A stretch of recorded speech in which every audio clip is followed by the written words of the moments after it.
Have you ever attended a training program that's fast-paced, practical, participatory, succinct, and fun? These are just a few of the adjectives that describe Andrew E. Schwartz. Andrew is an exceptional manager training professional who started designing, developing, and facilitating his own training programs in 1982. He delivers approximately 150 programs annually on a variety of management topics. The list of Andrew's successes is measured best by the difference he's made with audiences nationally and internationally.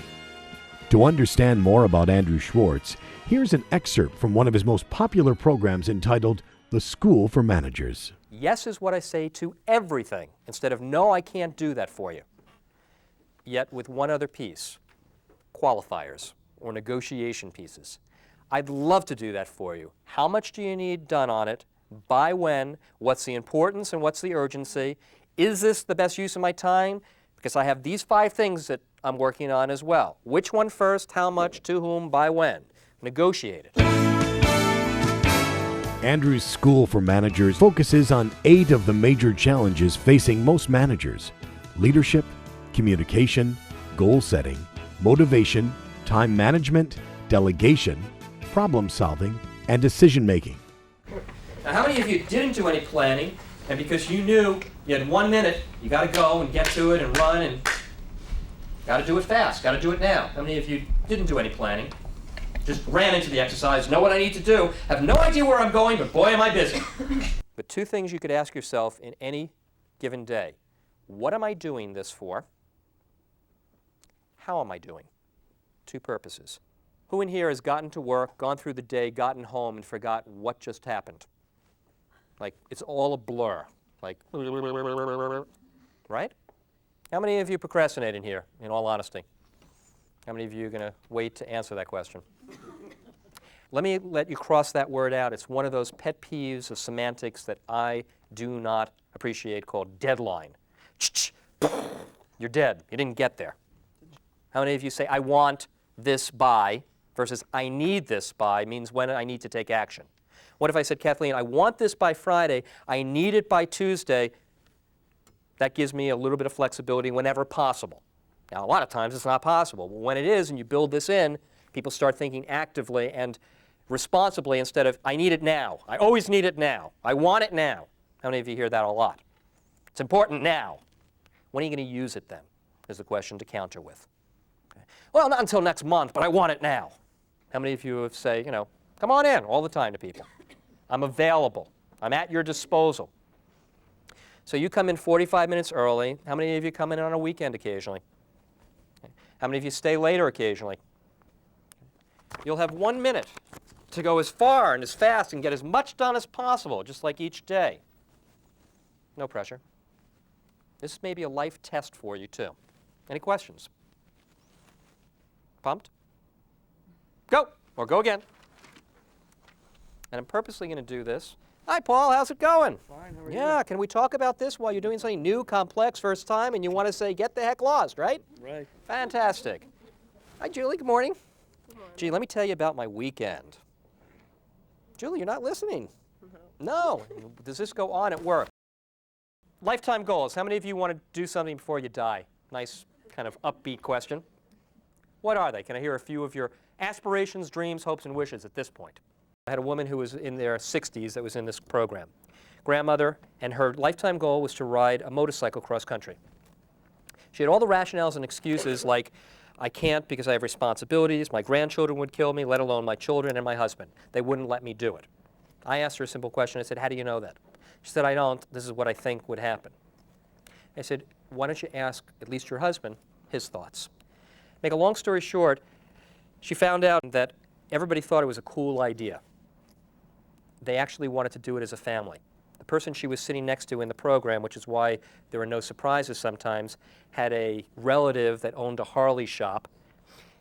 He recommended to her to go to the Registry of Motor Vehicle and take a course for safety and all that.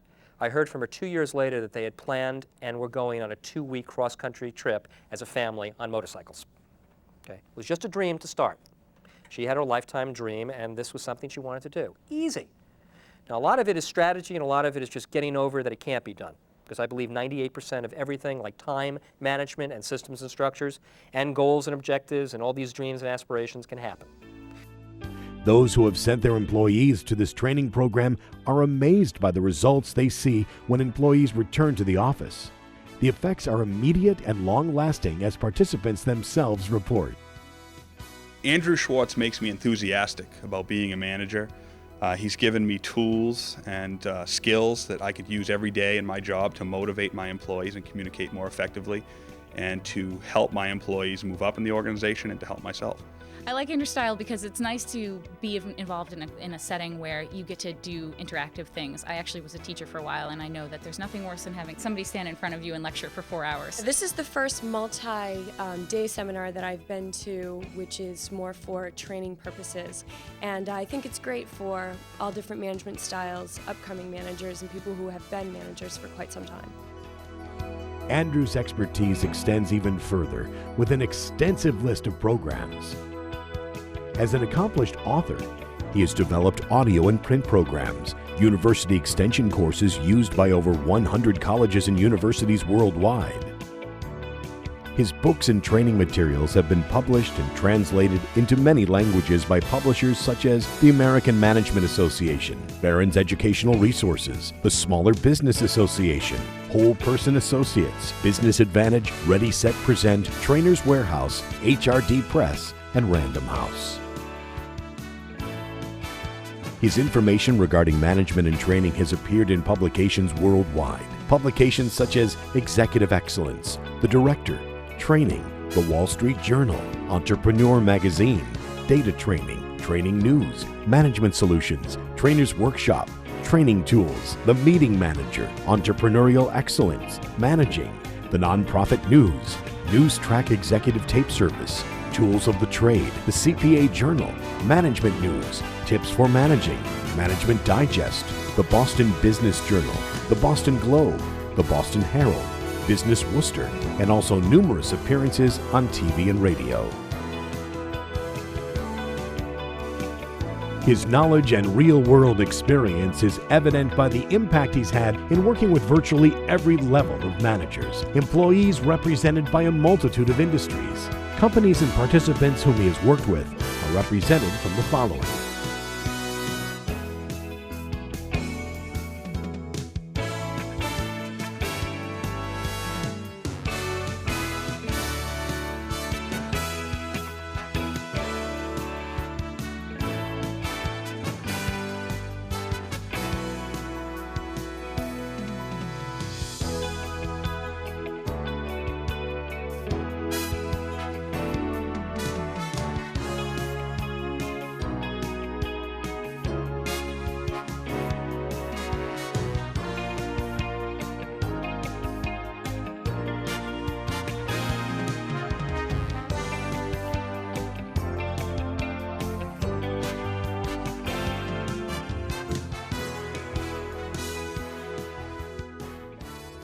Actual participants can simply say it best.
Listen now to 5 excerpts from Andrew's School for Managers. On this first excerpt, Andrew addresses several critical concepts. He offers several tips and suggestions, as always, on the role of a manager. As their new manager, you have to develop a new relationship with your group. It is helpful that you already understand the group and its dynamics and various personalities. But remember, it is now your responsibility to exercise authority and manage their performance. If they have difficulty in accepting your new role, call a staff meeting to discuss their concerns and your expectations. Listening to your employees' concerns and setting goals are essential skills for an effective manager.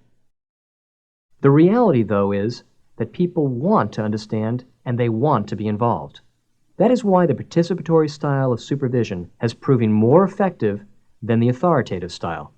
Yes, Mort? Andrew, I work in a company that's been using the old authoritative style, but it's changing.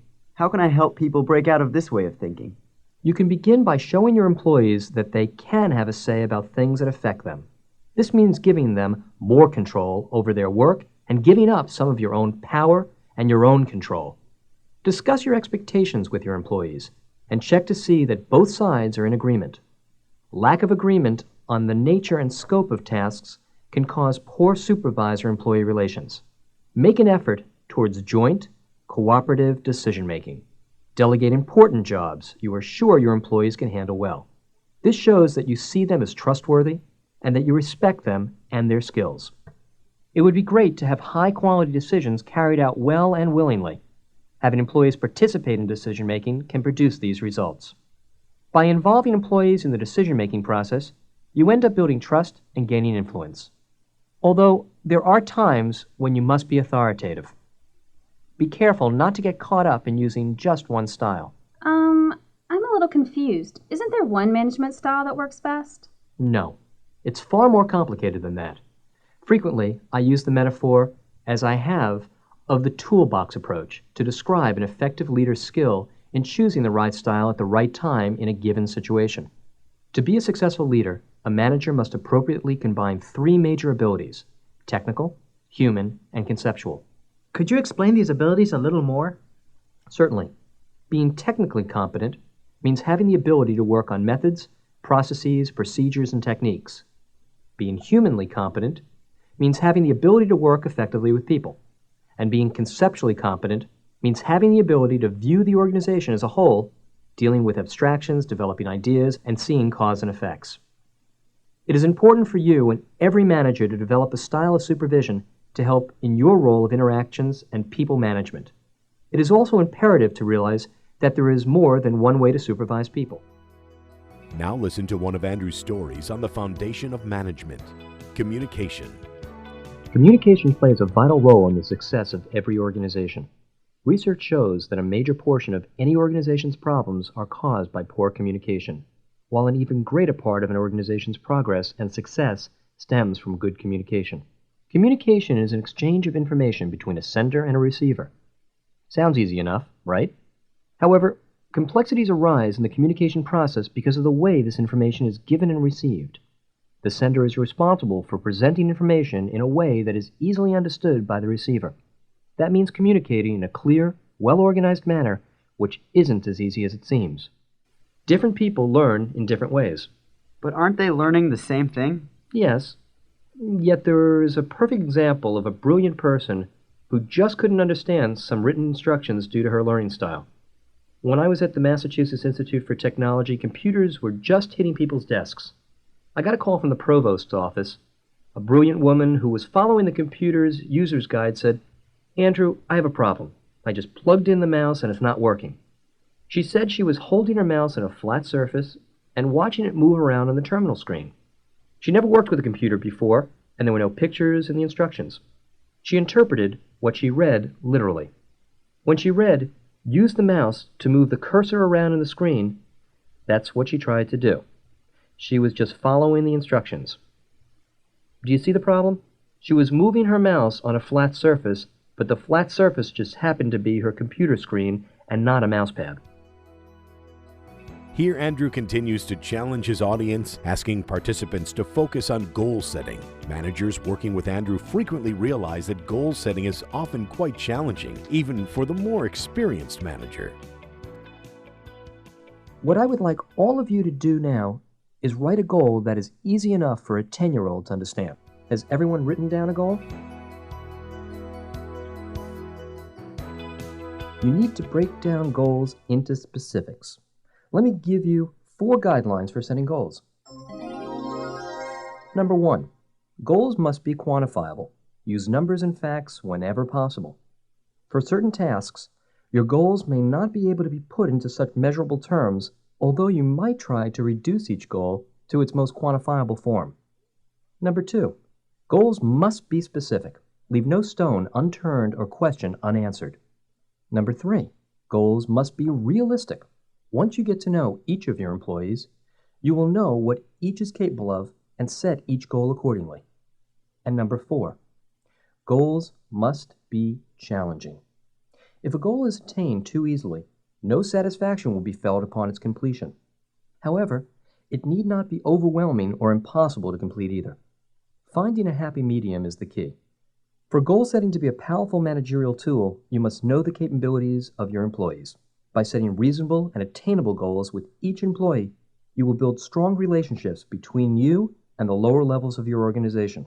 It also provides a measuring stick when evaluating performance. Yet, as we discussed, there are always some inherent challenges. The most effective way to achieve goals is to involve your employees, associates in the goal-setting process. Sometimes your employees may come up with a better process or procedure.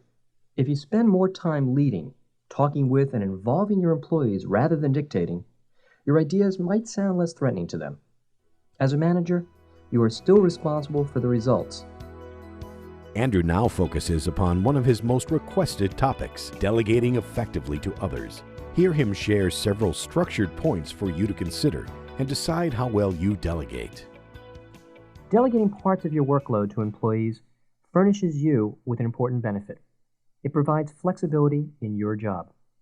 If you have a sudden rush of work, a major project comes up, or there's an emergency that demands substantial amounts of your time, you can deal with these by passing along to your employees elements of your work, which are within their capabilities.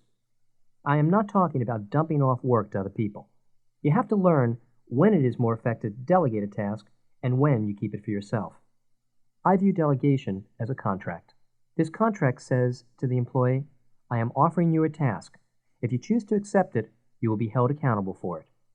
Too often an assignment or task is not delegated properly. Instead, it is dumped onto the employee.